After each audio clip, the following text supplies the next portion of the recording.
Hello and welcome back to the JNZ podcast. Today we have a very special episode. It is podcast episode number 50. And as such, we'll be talking about a movie that I think means a lot to both of us. We'll be talking about Shin Godzilla. Um, it's one of the very first movies that both me and Zeth saw together in the movie theater way back when. So um, I both appreciate the movie for its pretty high production value and overall quality, but also more on a sentimental level. I just have a lot. I think very fondly on this film, so it's something we'd love to talk about, and I'm looking forward to the conversation. Not gonna lie, should be fun. Yeah. So Jace, we've got probably one of the funniest stories to tell when it comes to this movie. Do you remember? Um, I remember all right. I was Do you want to promised. tell it or me? You know what? You go right ahead. All right. So you and me had been friends, correct, for quite a while up to this point. Mm-hmm. And I don't recall if I had shown you Godzilla movies or if you had watched any up to this point, but Shin Godzilla was coming out. And having been a massive Godzilla fan my entire life, this was a big deal. You know, it was the first Japanese made Godzilla film in close to almost, I believe, 15 years or 10 years. I could be wrong on the timing there. So it was a massive deal. And, me and my dad, we were going to go. It was for 1 week only. And then that's when I was like, hey, Jace, you and your dad want to tag along? Yeah, and I'm sure I'm sure almost positive that you showed me a bunch of Godzilla movies. I'm sure we saw, Biollante and the first one and all of those before I went. Hmm. That just sounds about right.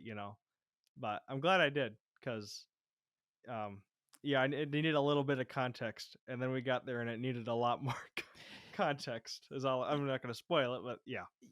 Yeah. So Um, Godzilla movies, whenever they came to America, when they were imported, they always had a American dub or an Americanization of it. For instance, when they were in theaters. So, for instance, the original Gojira, that was Godzilla King of the Monsters, and it had newly added scenes and an entire English dub of the movie. Same thing for Godzilla 1985, that had new scenes, that had an English dub. Godzilla 2000 as well had an English dub. I believe some new scenes were added as well. And so for this movie, I went into it thinking they were going to do the exact same thing. They did it in the past, so there wasn't anything really warranting that they wouldn't do it for this movie. Mm-hmm. So, we get to the theater, and right when the movie is about to start, my dad leans over to me and he's like, "This is in English, correct?" And I was like, "Yeah, it should be. All the rest of the movies were." And then it starts and it's all in Japanese with With the subtitles. with the lovely yellow subtitles throughout the whole movie. And I just remember you, your dad, and my dad just looking over to me like it was a comedy act, and then they just looked back at the screen. Yeah. This I was well just shrugged my before. shoulders. Yeah, definitely. And this was, you have to remember, this is well before these kind of imports, I guess you call them, were all that popular at all. Um, so it was a very foreign concept to walk into a movie theater and have to read the movie. That was the last thing that any of us expected. Just Yeah, because it really wasn't all that common to see like Japanese stuff in America, at least, at least to my knowledge. yeah, like they were always like the 1 week like special things, which is what this was. It was like 1 week only. So I think we went day one, I forget, but we were there like instantly. Like after school, I think it was something Mm-hmm. like that for us. And I mean, it's a good movie, but in the theater with subtitles, it was an odd experience, especially for this movie, because subtitles in a movie theater, I've done it a couple times now with an anime movie and an Bollywood movie. And it's fine with some movies, but for this movie, it was probably one of the worst experiences in a movie theater, just trying to understand the plot and the cohesiveness of it. Yeah, especially if you're not used to that kind of thing. It's different when it's maybe like an action-packed movie. There's not that much, like, there's nothing going on all that much with the dialogue in it. That's kind of an afterthought. That's totally different, but this movie is shockingly dialogue and plot driven, and it's a lot of reading, and especially if you're not used to it, having to seeing the I don't know. Dubs have their own issues for me, but it was not the best movie to experience like having to read the subtitles the whole time with. There's a bit easier of a time you can probably have with some other movies. So, This is a movie I recommend watching the dubbed version of it because first of all, it's a political thriller and it's a really great movie. There's nothing really wrong with the movie. It's just that since we didn't speak Japanese, the problem with the movie is it's cutting from one floor of a building to another and then all of a sudden cutting in between 50 different characters that each are saying something different.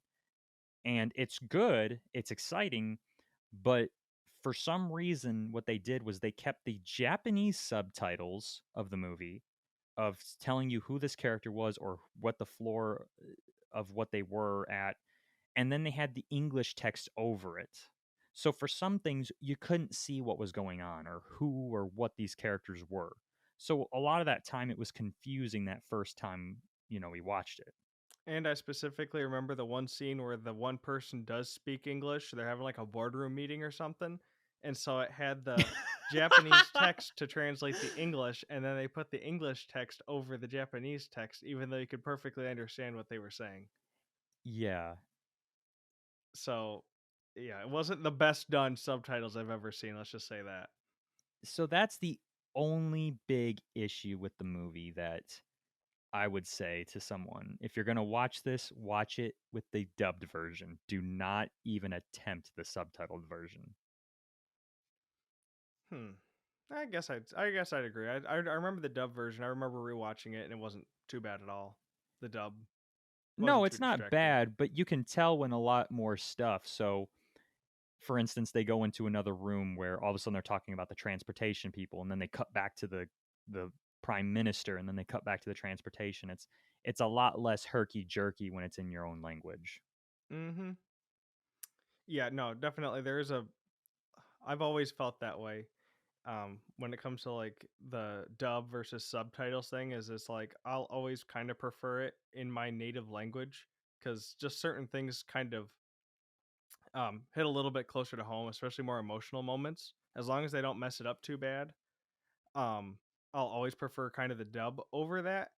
And but unfortunately, live action, it's way harder to properly. I feel it pulls you out of it way more with the dub and live action stuff than perhaps animated stuff, though. Hmm.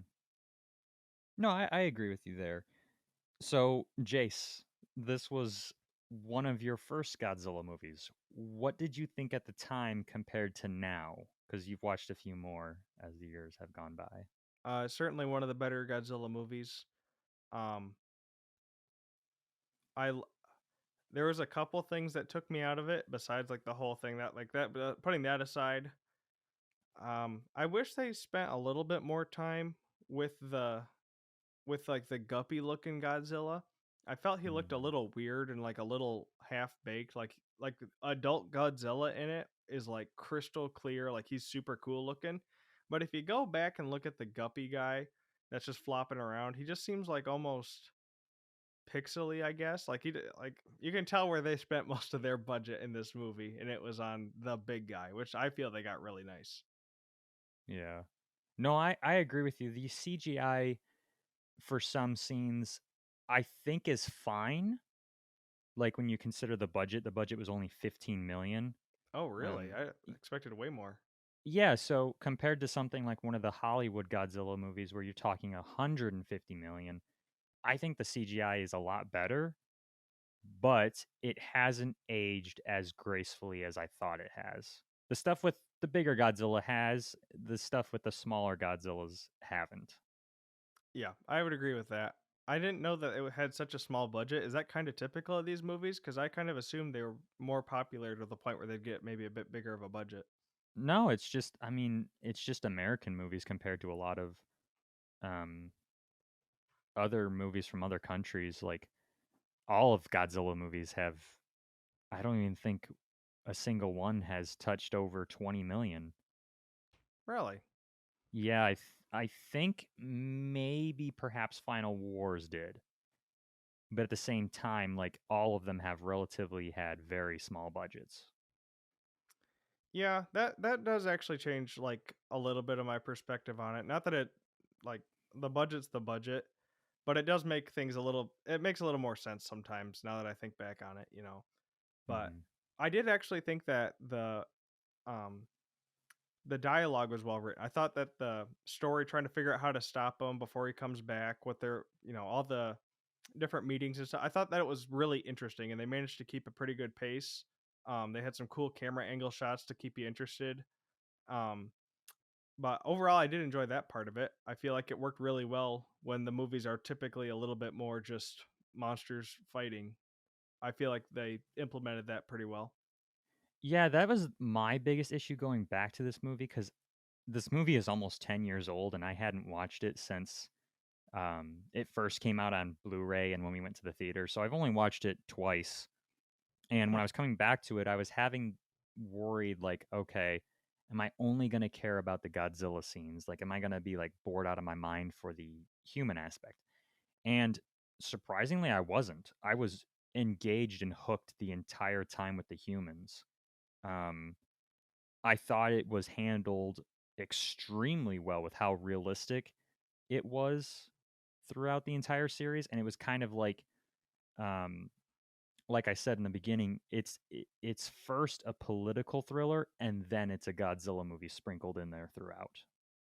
Yeah, I feel like that helps a lot with the corniness. The corniness in the old movies, it has some charm, but in a modern day movie, you don't really want people like I feel like it was a better modern day adaptation than something like 2014 or something. I just personally prefer this movie over that one, and I know it's totally different studios, but I feel like the movie still delivered on its Godzilla, like parts of it, like him burning down the city, Hmm. without being overly goofy or overly relying on that to make the movie.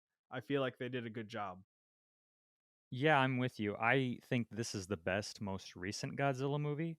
Now, obviously, that might change with the newer one that's coming out in December, the minus one. But I think this is the one that gets Godzilla the best. There are nitpicks I have throughout it, but I think that it's a very unique Godzilla, especially since um, you follow it through its evolutionary states. Like, first, like you were saying in the beginning, it's this weird, uh, guppy looking Godzilla that looks really dumb and doofus like. And then once it comes on land, it evolves into a land creature. And then soon throughout the movie, you go to like its final form, Mm-hmm. where it's the full blown Godzilla that we know. What did you honestly think of that when you first saw the movie? Because in the beginning, it's like it's taken so seriously, but then you see the goofy looking Godzilla, and it's like, what It is was it this? was weird upon first viewing. It was subsequent viewings that I kind of noticed just how kind of goofy that he looked and how it didn't match as well as the rest of it. Just Hmm. again, literally just a higher res model, it would have worked a little bit better. That's quite literally my only thing. They just they it's just yeah, that's the only part that didn't hold up to me as well was those initial scenes kind of. They just were okay. Yeah. But I do enjoy that beginning though, when Godzilla is coming onto land for the first time, and it's a very realistic depiction of the government trying to come to action and with its decision making. I Mhm. like that it's not just, hey, there's this random thing that's coming out of the ocean. Uh, Deploy the tanks, like in an older Godzilla movie, which I mean is fine, but with this one, it really breaks it down into how the government would come to action if this was an actual creature that came onto land. Like, for instance, in the beginning, if you remember correctly, the when the first eruption happens and the bridge under the ocean collapses and there's like blood coming out, Mhm. if you listen to the dialogue, they're saying it's like water erupted into the the highway. And so there's kind of like misinformation playing in there throughout. Like, is this real? Is this happening? Like when the tail comes out, they're saying, "Oh, is it a fake?" They have the three marine biologists come into the room and they're like, "Oh, we can't really say, you know, we can't really credit this because I'll lose all my credibility if I say it's real or if it's a whale." Right. Um, they go through practically every possible decision of how to handle this situation, like capturing it. You have the military. You have the can we make it fall asleep? Can we blow it up? But the problem was they're way too late on their decision making. So in the end, when they try to make that decision, it ends up falling short. Yes. No, I actually really like that part of the movie. Um, the whole political side of things, it works really well. Because there's always like a looming sense. You're always like, hurry. I remember feeling it's like they had this sense of urgency, but you also had this underlying like, when's he coming back? And it really helped. Like every time you didn't know when he was coming back. Later on in the movie, they have to come up with a way to stop him, or else they're gonna nuke Japan again and nuke him. And it's like, and there all the ramifications of that, their history and whatnot. It um all of the ticking clocks in this movie, um it added a layer of seriousness to that dialogue that and also in how realistic it was presented. Mm-hmm. They everything was taken extremely seriously, um, which is pretty nice because you remember in most Godzilla movies you typically have Godzilla, at least the ones where he's attacking land, and then you have the main character like Matthew Broderick and the whatever. Those never work nearly as well as the ones where they're just trying to stop him, basically.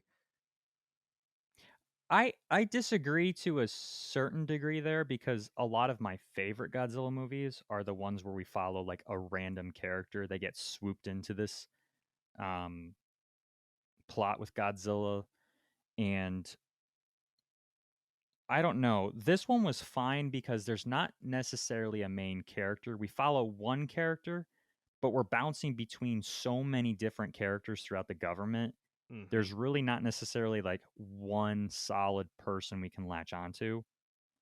Um, Right, and I kind but of like that yeah, and personally. I do too. It's the first time they've done that in a long time, where it's not like a team. It's not necessarily like uh, an individual, like in 2014 or with Matthew Broderick, like you were saying.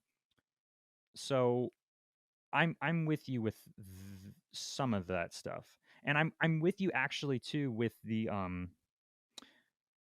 devastation of Japan. You really do see how Japan gets affected with everything of this, whether it be with um, them calculating the radiation, the death toll, um, the traffic, the trains, uh, how the news plays a part in this, how they were like they try and get the prime minister um, to always say something, but then immediately when he says something, the information is false. Like he goes up there in the beginning, he's like, the creature, it can't come on land, and then all of a sudden it cuts to a shot of Godzilla coming on land.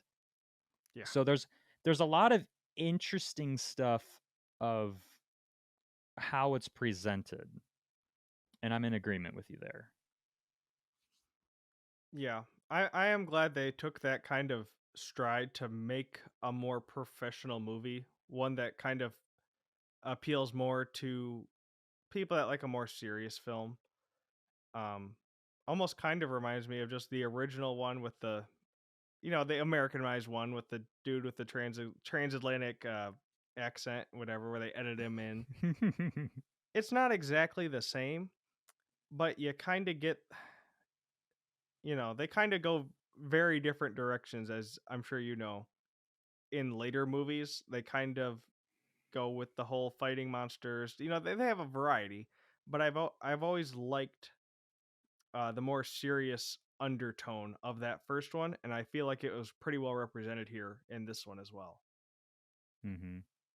Yeah, I, I agree with you there because God Godzilla movies are basically split into two categories, in my opinion, and it's one where it's the movie that's really good because of the fights, or that's all that you can really remember. You don't really care about the human aspect. And then there's the Godzilla movies that have really, really good stories like Biollante or Space Godzilla or Destroya, or with Final Wars where it's just chaos.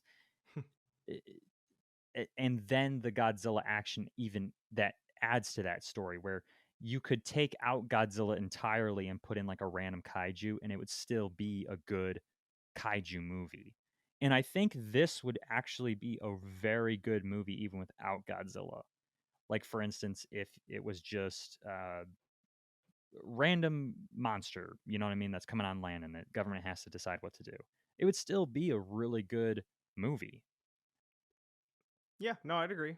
It doesn't necessarily have to be Godzilla, and the solution they come up with doesn't even like it's. There was very little Godzilla specific stuff besides him just being like he was there. It was Godzilla, but this movie would have worked if you put a brand new character in.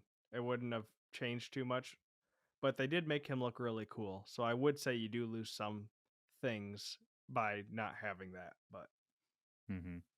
I I think that this movie was so incredible to see in the theater though. I don't know about you, but some of the shots when Godzilla comes on land the second time, and this is when he's in his big form, that was scary. and That was cool. there was some shots that I was just in awe in the movie theater. Like there's that shot that it's like shot on a phone or something like that, like it's presented that way, and then it goes by Godzilla's leg, and the whole time the shot is just angled up at Godzilla. That was cool in the theater. Or like some of the far away shots when Godzilla's just trampling on the small little houses, like that looked amazing in the movie theater. Yeah, I remember. I That's one thing I distinctly remember. Besides, because it had been a really, it's been a long time since I'd seen it, especially in the theater. But I always remember when I watched it. It always stuck out to me how they designed them. You know, the cool fire scene at night was awesome.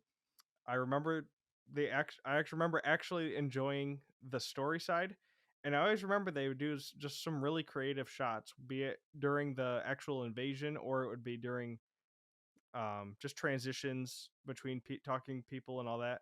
Um, that was one of the highlights for me was the way they did that. Hmm. I love that the military scene that was really really cool because it's a slow buildup of firepower. Like at first they start with like the really small bullets on the helicopter, and then all of a sudden the Apaches come in and they're Hmm. like, use the 35 millimeter, and then they're like, all right, use the missiles, and Godzilla is still like just straight on his path. Like he comes out of that cloud of smoke in that one shot, and that's really cool. Hmm. Yeah, no, a lot of the Godzilla scenes, aside from the first one, to me were like they genuinely stuck with me. The way they framed everything. Obviously, the most notable one is it the second or third time he comes at night and he just burns everything. Yeah, let's talk about that for a second. Let's talk about that. Yeah, that was really cool. That's probably the most memorable part was him just blaring lasers out of his back and his tail and his mouth, and there's just fire. It was pretty profound. Not gonna lie. I don't like that he shoots lasers out of his back and tail.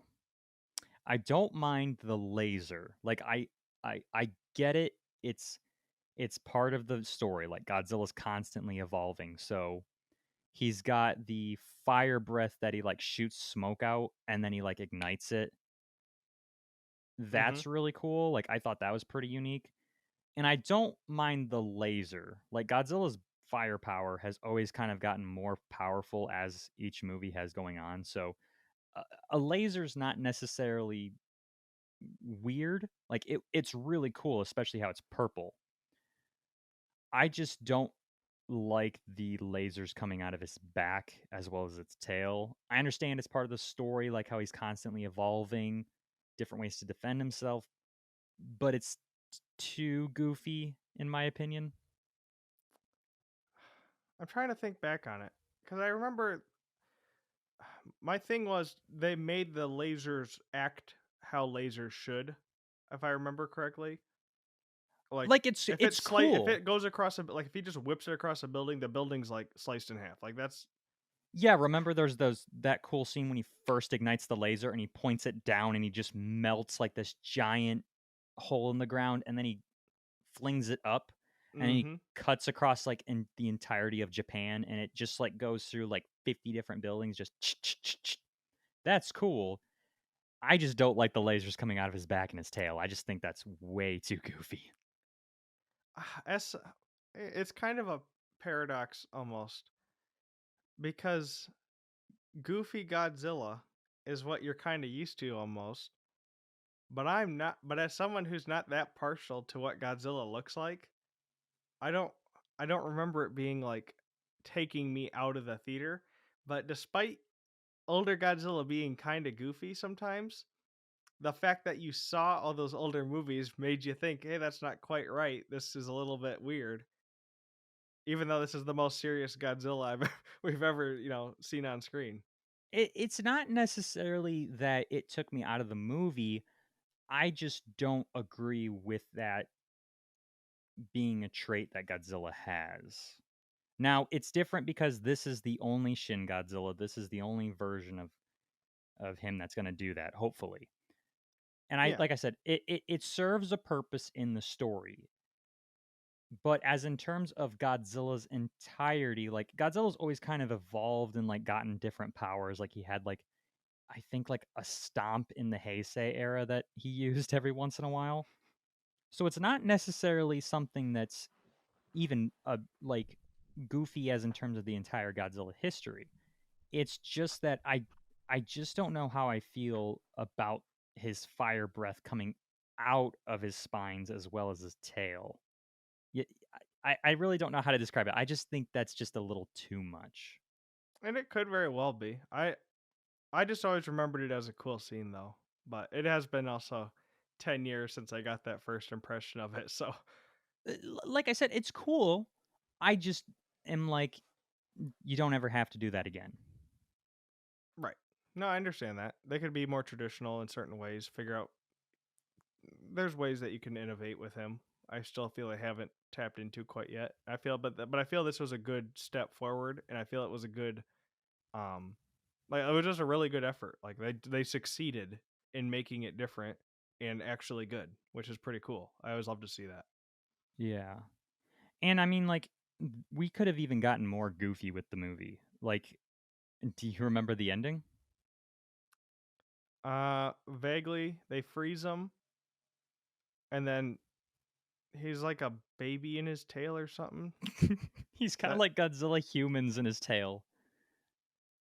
So, like, he could have yeah. evolved even further. Like, and like, even that was, I don't know. This movie was just, there's some things that are just a little, I don't know. They're weird, but they're cool at the same time. I liked how their solution to beating him was like semi reasonable. They're not building like the negative. What is it? The hydrogen bomb? Like what are they? What did they build in that one movie? The anti-oxygen. What's it? Destroyer. The oxygen. Like that's not a real thing. Like that's just make believe. But pumping like multiple tanks of liquid nitrogen into like that, you could probably do that. Like I would do that if I was there. Like that's a legit thing you could do, and that's one way you could actually beat them. And they kind of had to get creative with it because nothing else was working. And they did not want to get nuked again, which is a pretty compelling. That one stirs up the old creativity pretty quick. So yeah, Yeah, I like a lot of those scenes where they're debating about the nuke that the United States might drop on them. And they go through with the plan. They're like, there's no other choice. You know, we got to go through with that. And like you kind of see everybody's reaction to it, like the prime minister's reaction to it that's acting at the time. You see some of his board members, like they're visibly upset. You see the one girl's reaction to it, like she's like, "I'm not gonna be here when that happens. I'm going away." So I mean, like, there's good drama in this movie too. It's not just here for the sake of it's a good movie because it's a Godzilla movie. There's a lot of great drama and story with it. So, since we've talked about this movie a little bit, why don't we talk about the newer one that's coming out in just a little bit? Japan's back. They've been doing the anime Godzilla movies and shows, which I think are the absolute bottom of the barrel Godzilla movies and shows. I do not like those Netflix series that they came out with. Um, and the MonsterVerse movies, I don't really know your opinion on them too much, but Which ones are those? that's the one like Godzilla versus Kong and Godzilla 2014 and I didn't love 2014. I thought it was the most standard, but it doesn't matter. Yeah, but I don't love them. yeah, I'm not really a big fan of them either too much. But now Japan's back. They're doing their brand new live action Godzilla film. Have you seen the teaser for it? I have not. Oh my goodness, you've not? No, you didn't send it to me. Oh, I thought I Or maybe did. you did, but I don't quite remember it. If you did, it's been a minute. I'm very excited for this because it's taking Godzilla back to right after World War II. Isn't that when he was made? It's like Yeah, he's like a fish or like a tadpole or something. And he got that's. nuked. I don't know with this new one, but with this new one, they're taking it back to the original movie, basically.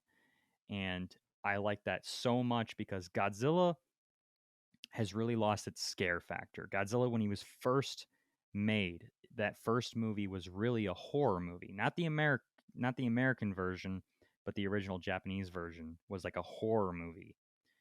And Godzilla was really scary because at that time, there was really nothing to stop him. You needed that fake MacGuffin item like the oxygen destroyer, you know what I mean? Mm-hmm. And with Shin Godzilla, it was a little different. Like they had to up him more. Like, let's make him have crooked teeth and be red and black and him seem unstoppable with his lasers. Like, that's a little different, but there was still like a real world way to destroy him. So with this new one, I like that they're taking it back in time because, you know, it's not like the tanks can be able to take out Godzilla, you know what I mean? Okay. What can you see from the teaser? So it's post World War II, and where does this all take place? I don't know. It I'm guessing just Japan, but it just shows a lot of destruction and it shows I believe his foot coming down on the ground and then him biting a train. And that's it. That's pretty cool. Yeah. So I'm pumped. I'm really excited. His design is really really cool actually. It kind of reminds me of the ones from like Godzilla versus Biollante and Space Godzilla mixed in with a little bit of Shin Godzilla in there. Hmm. So I'm excited, and it's coming out in December. It's going to get a full blown theatrical American launch. So we're going to have to do that. Yeah, that's cool. Yeah, that sounds very cool. Um, I'm sure we'll have to see that one for old time's sake and whatnot. But I'll expect it this time. In fact, I'll be a little disappointed if it's not subtitled. If it's not subtitled, Yep, I want to read, baby. yeah, we'll see. But yeah, I think that kind of sums up my thoughts though on Shin Godzilla. Still holds up, I believe. And it's probably one of the better introductory Godzilla movies, only for the fact that it's not that goofy, and it probably appeals to more than you kind of have to be in a certain kind of mood to watch like monsters fight each other. This one kind of appeals to a broader audience. I feel like it was a pretty actually decent one for me to watch early on, so I'm still very glad I went. What did your dad think of it? I never got his thoughts on the movie. I'm sure he wasn't I'm sure he probably told me he was like, "Oh, it was just fine." And yeah, in that tone. So I have no idea, but it probably wasn't like his favorite movie ever. We gotta So, get Ken on the podcast. oh boy, I guess so.